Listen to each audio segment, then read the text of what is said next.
Start.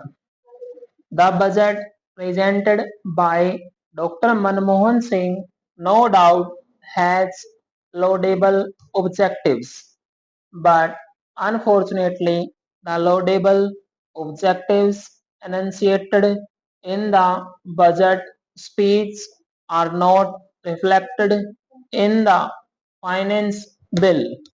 So there is a wide gap between the assertions of the finance minister and their execution as per the finance bill.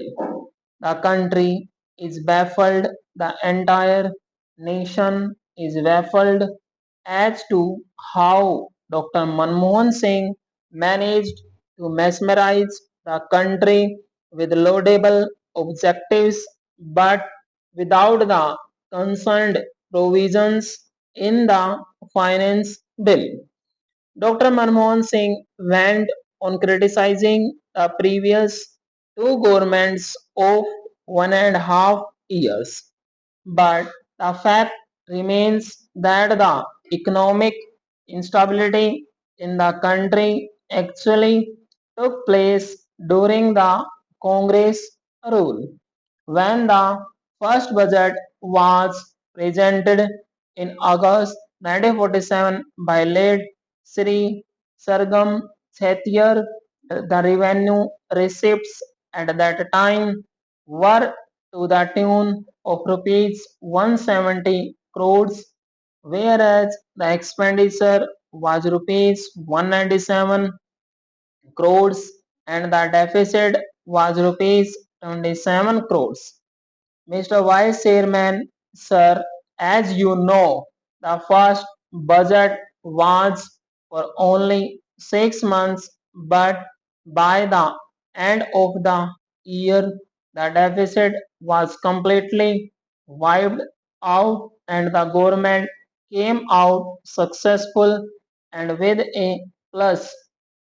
In the present budget, the total expenditure of the government is rupees 119,000 and odd crores. Dr. Manmohan Singh and others from the government day in and day out say that they are curtailing government expenditure, but the figures go contrary to their assertions.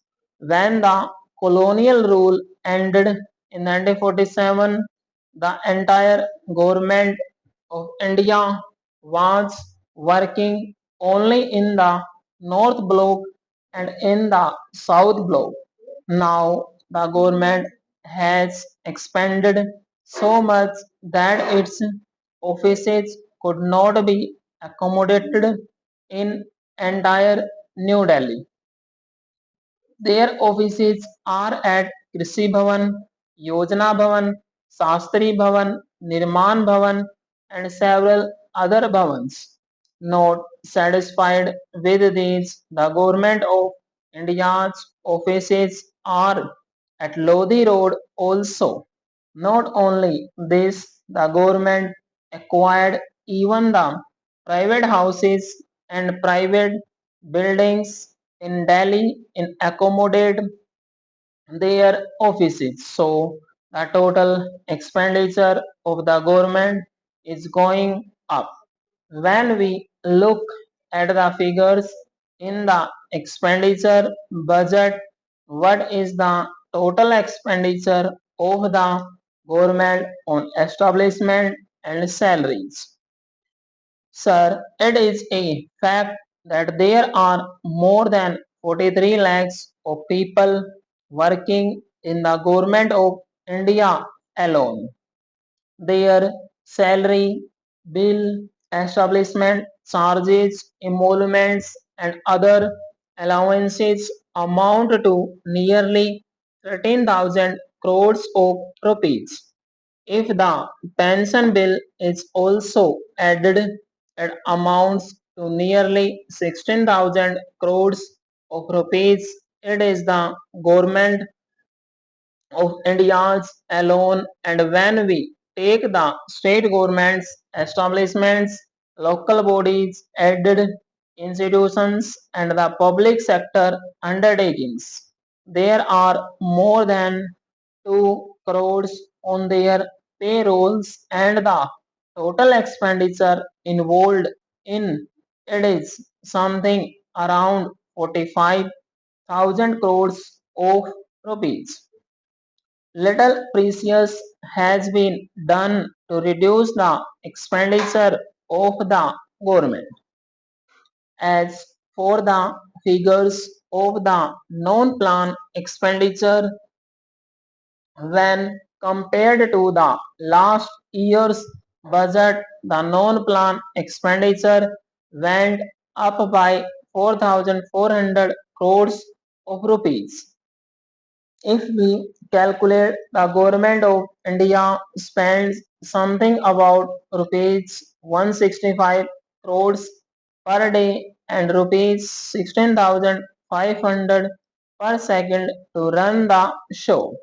This is on the expenditure side alone, and to meet this expenditure, the government resorted to higher taxation, and thereby the taxation has gone up, and subsequently the revenue receipts went up.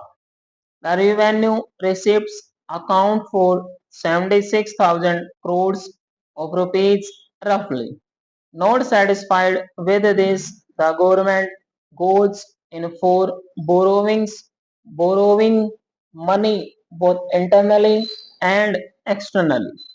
The total debt burden of the government of India is roughly about rupees 4 lakh crore of rupees. The debt servicing, that is the interest payment alone, amounts to 32,000 crores of rupees per annum.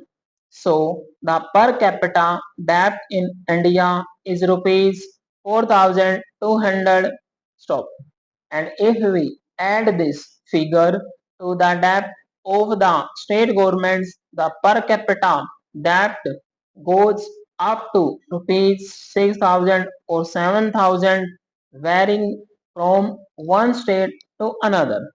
Even even the government is not able to meet their expenses as they are living beyond their means. So on one side they are enhancing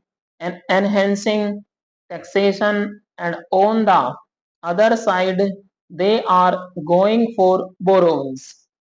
As the money is still not sufficient, the government has resorted to deficit financing day in and day out. Dr. Manmohan Singh says that they are curtailing deficit financing, but the figures supplied by the finance minister show that the deficit financing is to the tune of 5,000 crores of rupees, but the fiscal deficit is more than rupees 34,000 crores. So deficit financing means printing additional notes from the Nasik press. Whenever any individual issues a check without having the requisite balance and in his account, the check is dishonored, but the government goes on printing notes without any legal sanction. Stop.